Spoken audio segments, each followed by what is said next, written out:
नमस्कार दोस्तों, मैं प्रभात तिवारी और सार्थक क्लासेस के यूट्यूब चैनल पर आप सभी लोगों का एक बार फिर से बहुत बहुत स्वागत करता हूं। और एक बार फिर से हम बात करेंगे super fast revision GK GS most important and exam oriented 5000 plus one liner question.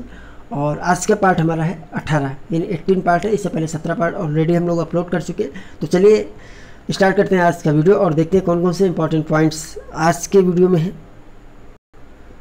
Part 18 की शुरुआत हम करेंगे 851 नंबर पॉइंट से। इससे पहले 850 पॉइंट विगत जो 17 पार्ट हैं इसके उसमें अपलोड किए जा चुके हैं। तो यहाँ से हम देखेंगे 851 नंबर से। और पहले पॉइंट बहुत ज़्यादा इंपॉर्टेंट है और पहला पॉइंट संबंधित है भारत सरकार अधिनियम 1935 से। तो भारत सरकार अधिनियम 1935 के तहत इंडिया काउंसिल को समाप्त कर दिया गया था तथा एक संघीय न्यायालय की स्थापना की गई थी। आगे बढ़ते हैं। वित्तीय अधिनियम 2016 के तहत भारतीय रिजर्व बैंक एक्ट 1934 में संशोधन करके एक मौद्रिक नीति के गठन का प्रावधान किया गया था, जिसमें 6 सदस्य थे। माइक्रोसॉफ्ट एक्सेल के अंतर्गत रो और कॉलम के संयोग से बने बॉक्स को हम सेल के नाम से जानते हैं। वृक्षों की कटाई को रोकने के लिए सुंदरलाल बहुगुणा के नेतृत्व में चलाया गया आंदोलन कौन सा था? तो वृक्षों की कटाई को रोकने के लिए सुंदरलाल बहुगुणा के नेतृत्व में चलाया गया आंदोलन चिपको आंदोलन था। राज्यों द्वारा निर्मित संविधान सभा द्वारा जम्मू और कश्मीर के लिए एक पृथक संविधान का निर्माण किया गया था, जो 26 जनवरी 1957 में अस्तित्व में आया था। कनाडा में भारतीयों के प्रवेश से संबंधित विवाद कौन सा था? तो कनाडा में भारतीयों के प्रवेश से संबंधित बहुत ही चर्चित विवाद था कामागाटा मारू प्रकरण, जो कि 1914 में हुआ था। भारत का प्रथम पूर्ण जैविक राज्य कौन सा है? तो भारत का प्रथम पूर्ण जैविक राज्य जैसे आप लोग जानते हैं सिक्किम है। चंबल घाटी मध्य भारत के पठार के अंतर्गत आती है। भारत का पहला इस्लामिक बैंक कहाँ स्थापित किया गया था? तो भारत का पहला इस्लामिक बैंक कोच्चि में स्थापित किया गया था। मुख्य चुनाव आयुक्त और 2 अन्य चुनाव आयुक्तों की नियुक्ति किसके द्वारा की जाती है? तो राष्ट्रपति जी के द्वारा मुख्य चुनाव आयुक्त और इसके अतिरिक्त 2 अन्य चुनाव आयुक्तों की नियुक्ति की जाती है। चुनाव आयुक्त जैसे आप लोग जानते हैं कि 3 सदस्यीय संस्था है, जिसमें एक मुख्य चुनाव आयुक्त और 2 चुनाव आयुक्त होते हैं। नासिक अभिलेख में किसको ब्राह्मणों का संरक्षक मानते हुए एक अद्वितीय ब्राह्मण कहा गया है? तो नासिक अभिलेख में 7 महान शासक गौतमी पुत्र सातकर्णी को ब्राह्मणों का संरक्षक मानते हुए एक अद्वितीय ब्राह्मण कहा गया है। स्वतंत्रता के बाद सर्वप्रथम किस राज्य का गठन किया गया था? तो स्वतंत्रता के बाद सर्वप्रथम आंध्र प्रदेश राज्य का गठन किया गया था। कब किया गया था? 1953 में। असहयोग आंदोलन के समय शिक्षा संस्थाओं का जो है सर्वाधिक बहिष्कार कहाँ हुआ था? तो असहयोग आंदोलन के समय शिक्षा संस्थाओं का सर्वाधिक बहिष्कार बंगाल में हुआ था। गोल्ड एक्सपोर्ट प्रमोशन पार्क कहाँ स्थित है? तो gold export promotion park Madhya Pradesh के इंदौर शहर में स्थित है। राज्यों में संवैधानिक तंत्र विफल हो जाने पर आपात स्थिति की घोषणा कर सकता है राष्ट्रपति, अनुच्छेद 356 के अंतर्गत। नागा आंदोलन के कारण असम को विभाजित करके 1 दिसंबर 1963 में नागालैंड को अलग राज्य बनाया गया था। पक्षियों का माशय ग्रंथिल, प्रोवैट्रिकुलस तथा पेशी गिजार्ड में विभाजित होता है। मनुष्य के लार में पाया जाने वाला एंजाइम कौन सा है? तो मनुष्य के लार में जो एंजाइम पाया जाता है वह है टाइलिन एंजाइम। हिंदू वृद्धि दर का प्रतिपादन प्रोफेसर राजकृष्ण ने किया था। खोखले चालक के भीतर विद्युत क्षेत्र शून्य होता है। महिलाओं को विश्व में मताधिकार प्रदान करने वाला पहला देश कौन सा है? तो न्यूजीलैंड विश्व का पहला देश है जिसने महिलाओं को मताधिकार प्रदान किया था। और आगे बढ़ते हैं। किसकी प्रसिद्ध रचना गुनाहों का देवता है? जैसा आप लोग जानते हैं गुनाहों का देवता धर्मवीर भारती जी की प्रसिद्ध रचना है। भारतीय संविधान की 8वीं अनुसूची में कितनी भाषाओं को मान्यता प्रदान की गई है? तो भारत की 8वीं अनुसूची में कुल 22 भाषाओं को मान्यता प्रदान की गई। वर्ष 2007 में भूमंडल जलवायु परिवर्तन संगठन की स्थापना की गई थी यूरोपीय संघ की पहल पर। और पुस्तक है यहाँ पर प्लान इकोनॉमी ऑफ इंडिया पुस्तक के लेखक कौन है? तो प्लान इकोनॉमिक ऑफ इंडिया पुस्तक के लेखक सर एम विश्वेश्वरैया जी हैं, जिन्होंने 1934 में पुस्तक लिखी थी। किसी क्षेत्र को अनुसूचित जाति और जनजाति क्षेत्र घोषित करने का अधिकार राष्ट्रपति को है। स्वतंत्रता का अधिकार पत्र माना जाता है, यानी स्वतंत्रता का अधिकार पत्र किसे माना जाता है? तो मैग्ना कार्टा को स्वतंत्रता का अधिकार पत्र माना जाता है। गुणसूत्रों में पाए जाने वाले न्यूक्लिक अम्लों में जीवन की सारी जानकारी छिपी होती है और यह जानकारी कोट के रूप में होती है। लाल मिट्टी का रंग लाल होने का कारण क्या है? तो लाल मिट्टी का रंग लाल होने का कारण इसमें उपस्थित फेरिक ऑक्साइड है। प्रथम राजभाषा आयोग का गठन किसकी अध्यक्षता में किया गया था? तो प्रथम राजभाषा आयोग का गठन वर्ष 1955 में बीजी खेर की अध्यक्षता में किया गया था। वह अनुच्छेद जिसके तहत राज्यपाल राज्य व्यवस्थापिका का अभिन्न होता है, तो वह अनुच्छेद है 168। खाद्य पदार्थों के संरक्षण हेतु प्रयोग किसे प्रयोग किया जाता है? तो खाद्य पदार्थों के संरक्षण हेतु सोडियम बेंजोएट का प्रयोग किया जाता है।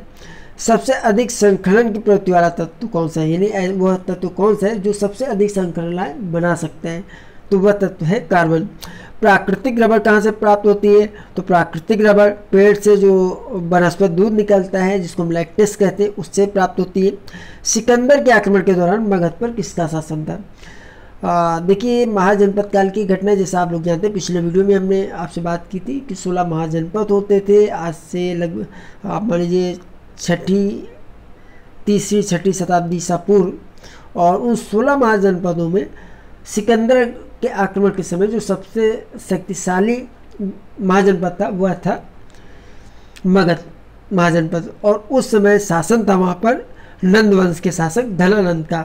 धनानंद को ही पराजित करके चंद्रगुप्त मौर्य ने मौर्य साम्राज्य की नींव रखी थी। और ऐसा माना जाता है कि चाणक्य, जिनको हम कौटिल्य या विष्णुगुप्त के नाम से भी जानते हैं, उन्होंने विशेष हमारे उन्हीं के मार्गदर्शन में चंद्रगुप्त मौर्य ने ये सफलता अर्जित की थी। प्रति व्यक्ति वास्तविक आय किसी देश की आर्थिक समृद्धि की सबसे उपयुक्त मापदंड है।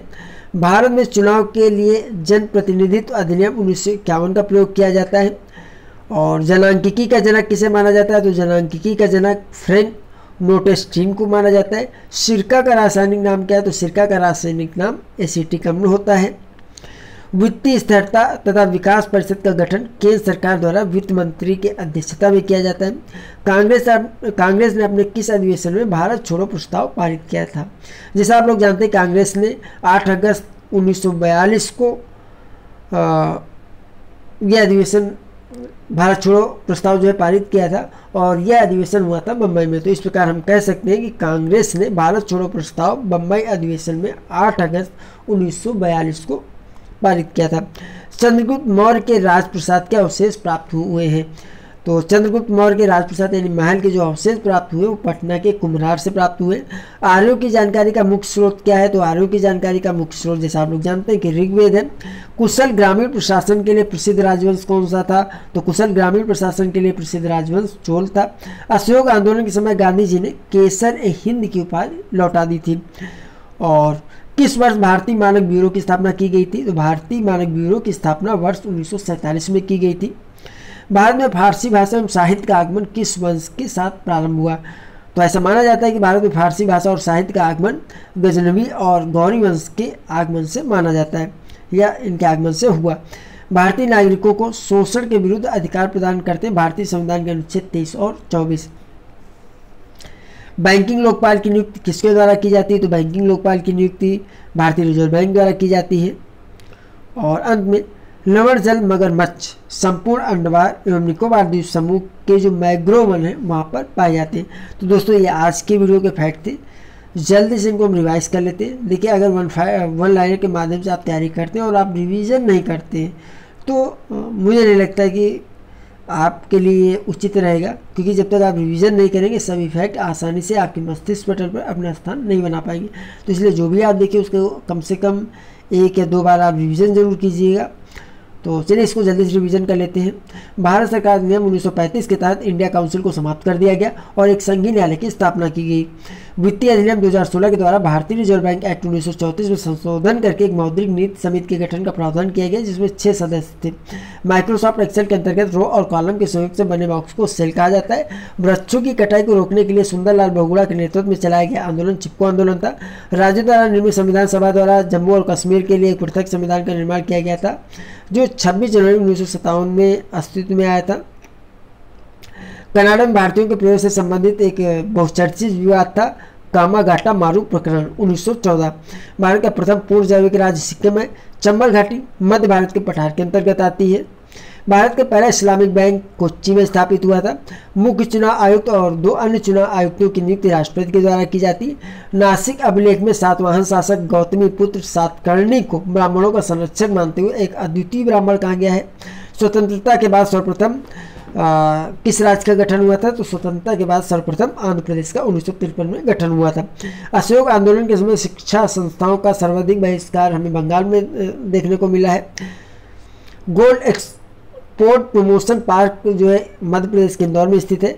राज्यों में संवैधानिक तंत्र विफल हो जाने पर आपात स्थिति की घोषणा राष्ट्रपति द्वारा अनुच्छेद 356 के अनुसार की जाती है।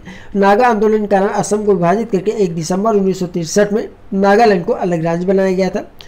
पक्षियों का आमाशय ग्रंथि प्रोवेट्रिकुलस तथा पेशी गिजार्ड में विभाजित होता है। मनुष्य की लार में पाए जाने वाला एंजाइम टाइलिन एंजाइम है। हिंदू वृद्धि दर का प्रतिपादन प्रोफेसर राजकृष्णन ने किया था। खोखली चालक के भीतर विद्युत क्षेत्र शून्य होता है और महिलाओं को मताधिकार देने वाला प्रथम देश न्यूजीलैंड है। किसकी प्रसिद्ध रचना गुनाहों का देवता है? तो धर्मवीर भारती जी की प्रसिद्ध रचना है गुनाहों का देवता। भारतीय संविधान के 8वीं अनुसूची में कितनी भाषाओं की मान्यता प्रदान की गई है? तो भारतीय संविधान के 8वीं अनुसूची में कुल 22 भाषाओं को मान्यता प्रदान की गई है। वर्ष 2007 में भूमंडल जलवायु परिवर्तन संगठन की स्थापना की गई थी यूरोपीय संघ की पहल पर। प्लान इकोनॉमी ऑफ इंडिया पुस्तक के लेखक हैं सर एम विश्वेश्वरैया जी, जिन्होंने 1934 में पुस्तक लिखी थी। किसी क्षेत्र को अनुसूचित जात और जनजात क्षेत्र घोषित करने का अधिकार राष्ट्रपति जी को है। स्वतंत्रता का अधिकार पत्र माना जाता है मैग्ना कार्टा को। गुणसूत्रों में पाए जाने वाले न्यूक्लिक अम्लों में जीवन की सारी जानकारी छिपी होती है और यह जानकारी कोड के रूप में होती है। लाल मिट्टी का रंग लाल होता है क्योंकि इसमें फेरिक ऑक्साइड की पर्याप्त मात्रा पाई जाती है। प्रथम राजभाषा आयोग का गठन वर्ष 1955 में बीजी खीर की अध्यक्षता में किया गया था। वह अनुच्छेद जिसके तहत राज्यपाल राज्य व्यवस्थापिका का अभिन्न अंग होता है वह अनुच्छेद है 168। खाद्य पदार्थों के संरक्षण है तो सोडियम बेंजोएट का प्रयोग किया जाता है और सबसे अधिक संकलन की प्रवृत्ति वाला तत्व कार्बन है। प्राकृतिक रबर पेड़ से निकले वनस्पति दूध लैक्टेस से प्राप्त किया जाता है। सिकंदर के आक्रमण के दौरान मगध पर नंद वंश के शासक धनानंद का राज्य था। प्रति व्यक्ति वास्तविक आय किसी देश की आर्थिक समृद्धि की सबसे उपयुक्त मापदंड है। और भारत में चुनाव के लिए जन प्रतिनिधित्व अधिनियम 1951 का प्रयोग किया गया है। जनांकिकी का जनक फ्रेंड नोटेस्टीन को माना जाता है। सिरका का रासायनिक नाम एसिटिक अम्ल है। और वित्तीय स्थिरता तथा विकास परिषद का गठन केंद्र सरकार द्वारा वित्त मंत्री की अध्यक्षता में किया जाता है। कांग्रेस ने अपने मुंबई अधिवेशन में 8 अगस्त 1942 को भारत छोड़ो प्रस्ताव पारित किया था। चंद्रगुप्त मौर्य के महल के अवशेष पटना के कुम्हरार से प्राप्त हुए। आर्यों की जानकारी का मुख्य स्रोत ऋग्वेद है। कुशल ग्रामीण प्रशासन के लिए प्रसिद्ध राजवंश चोल राजवंश था। असहयोग आंदोलन के समय गांधी जी ने केसर ए हिंद की उपाधि वापस कर दी थी। किस वर्ष भारतीय मानक ब्यूरो की स्थापना की गई थी? तो वर्ष 1947 में भारतीय मानक ब्यूरो की स्थापना की गई थी। भारत में फारसी भाषा एवं साहित्य का आगमन गजनवी एवं गौरी वंश के भारत आगमन के साथ माना जाता है। भारतीय नागरिकों को शोषण के विरुद्ध अधिकार प्रदान करते भारतीय संविधान के अनुच्छेद 23 और 24। बैंकिंग लोकपाल की नियुक्ति भारतीय रिजर्व बैंक द्वारा की जाती है। और लवण जल मगरमच्छ संपूर्ण अंडमान एवं निकोबार द्वीप समूह के जो मैंग्रोव है वहाँ पर पाए जाते हैं। दोस्तों ये आज के वीडियो थे। अगर अभी तक आपने सार्थक क्लासेस का ऐप डाउनलोड नहीं किया है तो आप गूगल प्ले स्टोर से डाउनलोड कर सकते हैं। तो आज की वीडियो में इतना ही। मैं आपसे फिर मिलते हैं अगले वीडियो में कुछ नई जानकारी के साथ। तब तक के लिए नमस्कार।